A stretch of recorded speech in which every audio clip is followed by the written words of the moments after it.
ಬೆಂಕಿ ರಾಜಕೀಯ. ಜನಾರ್ದನ ರೆಡ್ಡಿ ರಾಮುಲುಗೆ ಸೇರಿದ ಮಾಡೆಲ್ ಹೌಸ್ಗೆ ಬೆಂಕಿ. ಭರತ್ ರೆಡ್ಡಿ ಬೆಂಬಲಿಗರ ವಿರುದ್ಧವೇ ಸೋಮಶೇಖರ್ ರೆಡ್ಡಿ ಆರೋಪ. ರೆಡ್ಡಿ ರಾಮುಲುಗೆ ಸೇರಿದ ಮಾಡೆಲ್ ಹೌಸ್ಗೆ ಬೆಂಕಿ ಪ್ರಕರಣ. ಇಂದು ದೂರು ನೀಡಲಿರುವ ಜನಾರ್ದನ ರೆಡ್ಡಿ ಕೆಲವೇ ಕ್ಷಣಗಳಲ್ಲಿ ಸ್ಥಳಕ್ಕೆ ಎಫ್ಎಸ್ಎಲ್ ತಂಡ ಭೇಟಿ. ಬಡವರಿಗೆ ಇಂದು ದಾಖಲೆಯ 42,000 ಮನೆಗಳ ಹಸ್ತಾಂತರ. ಹುಬ್ಬಳ್ಳಿಯಲ್ಲಿ ಸರ್ಕಾರದ ಅದ್ದೂರಿ ಕಾರ್ಯಕ್ರಮ. ಖರ್ಗೆ, ಸಿದ್ದರಾಮಯ್ಯ ಸೇರಿ ಗಣ್ಯಾತಿ ಗಣ್ಯರು ಭಾಗಿ.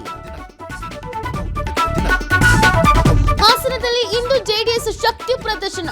ಭುವನಹಳ್ಳಿ ಬೈಪಾಸ್ನಲ್ಲಿ ಬೃಹತ್ ಸಮಾವೇಶ. ಎಚ್ಡಿಡಿ, ಎಚ್ಡಿಕೆ, ರೇವಣ್ಣ ಸೇರಿ ಹಲವರು ಭಾಗಿ. ಗದಗ ತಾಲೂಕಿನ ಲಕ್ಕುಂಡಿಯಲ್ಲಿ ನಿಧಿ ಪತ್ತೆ ಪ್ರಕರಣ. ಇಂದು 9ನೇ ದಿನದ ಉತ್ಖನನ ಕಾರ್ಯ.